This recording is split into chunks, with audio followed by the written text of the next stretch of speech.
Hai, Assalamualaikum. Okey, hari ini bersama lagi dengan Cikgu Azrina. Okey, kita akan fokus kepada tajuk 11.3 iaitu percutan graviti dan jatuh bebas. Okey, dalam topik ini ada 3 objektif pembelajaran ataupun standard pembelajaran kamu iaitu menjalankan eksperimen untuk menentukan nilai percutan graviti bumi G, mentafsir graf gerakan untuk objek mengalami keadaan jatuh bebas. Yang ketiga, menjalankan eksperimen mengkaji keadaan jatuh bebas dan bukan jatuh bebas. Okey. Kita fokus dulu kepada berkaitan dengan nilai percutan graviti bumi. Okey, kita tak jalankan eksperimen tapi kita tengok video tentang eksperimen. Okey, pertama berkaitan dengan percutan graviti. Okey, semua objek di sekeliling kita ditarik ke arah pusat graviti bumi. Okey, pusat graviti bumi oleh apa? Oleh daya graviti bumi. Okey, sebab itulah semua benda akan jatuh ke bawah. Nah, contoh macam gambar sebelah ni, buah apple daripada pokok gugur jatuh ke bawah. Sebab apa? Sebab ditarik oleh pusat graviti bumi. Okey, kita panggil dia daya graviti bumi. Okey, seterusnya daya graviti ini menyebabkan satu objek sentiasa jatuh ke bawah. Kemudian semua objek seperti buah apple jatuh akibat daya graviti bumi akan mengalami percutan graviti. Okey, yang ni kali ni cikgu nak tunjuk kepada kamu lah apa itu percutan graviti. Okey, sebelum ni kita dah tahu dah tentang daya graviti bumi kan. Okey, sekarang yang baru kita nak tengok apa tu percutan graviti. Okey, simbol kita ubah. Okey, percutan graviti simbol dia ni adalah G. Okey, G huruf kecil, bukan G huruf besar. Okey, kemudian di permukaan bumi, nilai percutan graviti G huruf kecil ialah 10 meter saat kuasa negatif 2. Okey, sebenarnya kita nak tengok tentang eksperimen menentukan nilai percutan graviti menggunakan jangka masa detik. Okey, kita tengok radar dan bahan yang digunakan. Okey kan? Okey, dia guna bekalan kuasa. Ini jangka masa detik. Klip buaya. Okey, klip buaya dari penyambung. Pita detik. Ini pita detik. Pemberat 50 Okey, gram. pemberat. Ada 5 pemberat. Apit G. Berikut adalah susunan radas. Okey, dia pasangkan. Di mana pita detik dilekatkan bersama. Okey, macam ni dia pasangkan. Kamu tengok yang sebelah sini ni bekalan kuasa. Okey, untuk membekalkan kuasa kepada pita jangka masa detik. Jangka masa detik ni yang kamu nampak yang diapitkan pada apit G. Lepas tu kita kena guna apit G tu lah, kita nak apitkan jangka masa detik pada apit G. Kita gunalah wire yang ada klip buaya ni, sambungkan bekalan kuasa ke jangka masa detik. Kemudian dekat jangka masa detik tu kamu nampak ada yang putih ni kan, yang ini bawah ni pita detik. Pita detik. Okey, dekat pita detik tu di hujungnya kita letak pemberat. Letakkan je lah, kita letak pemberat yang berbeza lah.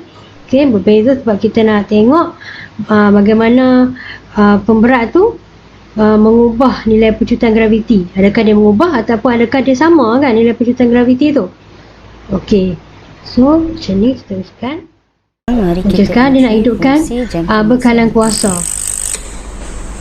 Okey, hidupkan bekalan kuasa, jangka masa detik kita pun hidup. Okey, kemudian eksperimen kita akan lepaskan kita punya pita detik.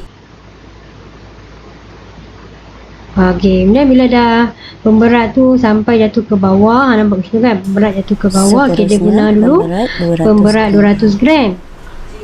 Okey, tu kita dapat pita detik tu, kita simpan pemberat untuk kita kira nanti Kita tukar kepada pemberat 150 gram.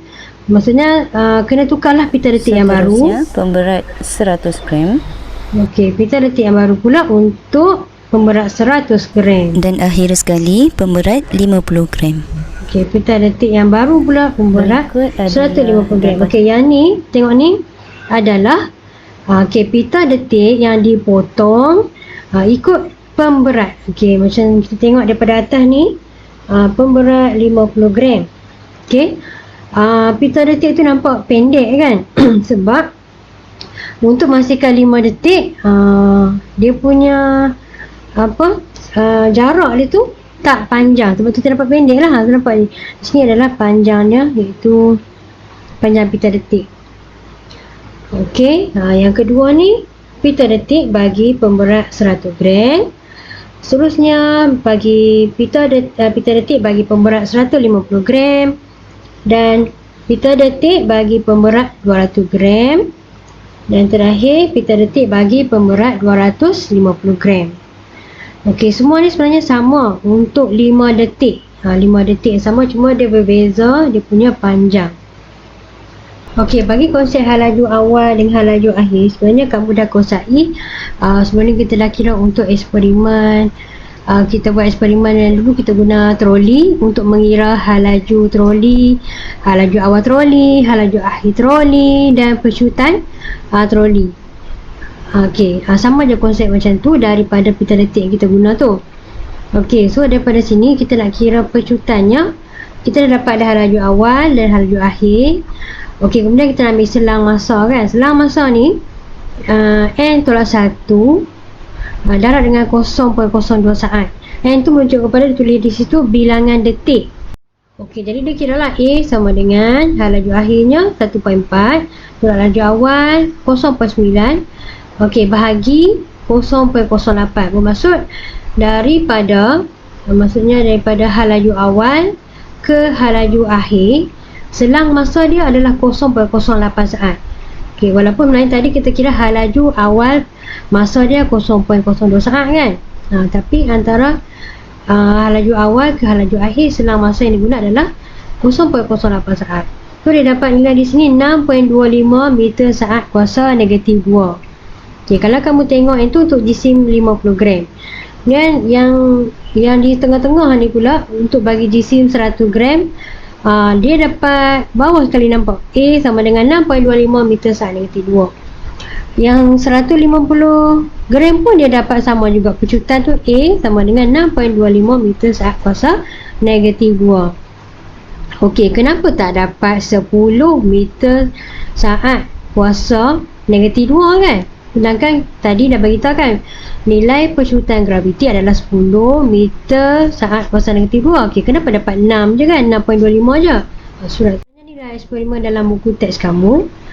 Okey, kita nak tengok sebenarnya kita nak tengok ni lah, berapakah nilai pecutan graviti. So tadi kita nampak cikgu tu dapat 6.25 meter saat kuasa negatif 2. Sedangkan hipotesis ataupun kita dah tahu tadi pecutan graviti ni 10 meter saat kuasa negatif 2. Okey, untuk eksperimen ni kita manipulasikan jisim pemberat. Kemudian yang kita perhatikan, maksudnya pemulihan bergerak balas kita adalah nilai pecutan graviti. Yang ni lah kita nak tengok ni. Dan kita malarkan ketinggian objek dilepaskan. Okey. Okey, perhatian untuk eksperimen ni kita kena guna softboard di lantai. Ini sebagai alas untuk pemberat jatuh. So yang kita malarkan di sini tadi kata ketinggian objek dilepaskan. So objek tadi dilepaskan dari sini ke lantai dengan ketinggian yang sama. Kita tak boleh ubahlah ketinggian dia sebab kita kena bagi sama. Okey, seterusnya. Okey, apa kita buat? Okey, pasangkan keratan pita detik sepanjang 1 meter melalui jangka masa detik. Tadi kita tengok dah dalam video. Kita letak pemberat 50 gram dulu. Hidupkan jangka masa detik. Lepas tu kita analisiskan pita detik yang kita dapat tu. Untuk apa? Untuk mengira nilai pecutan graviti. Okey, ni cara dia. Contoh ni pita detik yang kita dapat. Okey, kita analisiskan, kita ambil untuk macam dia bulat-bulatkan ni untuk 5 detik. Okey, daripada maksudnya bahagian sini 1 detik, 2, 3, 4 dan sampai 5 detik. Maksudnya 5 detik tu habis sampai sini lah, berakhir di sini. Kita mula dari sini. Ni, kita mula ikut yang dia buat ni. Okey, kemudian halaju awal. Okey, nak kira halaju awal, dia tulis sini X1 bahagi 0.02. So kita kira berapakah jarak antara titik pertama ke titik yang kedua, maksudnya detik satu detik tu. Tu jarak untuk halaju awal. Okey, jarak dia tu ataupun sesaran, sebutnya sesaran. Okey, untuk halaju akhir kita ambil S2 ni.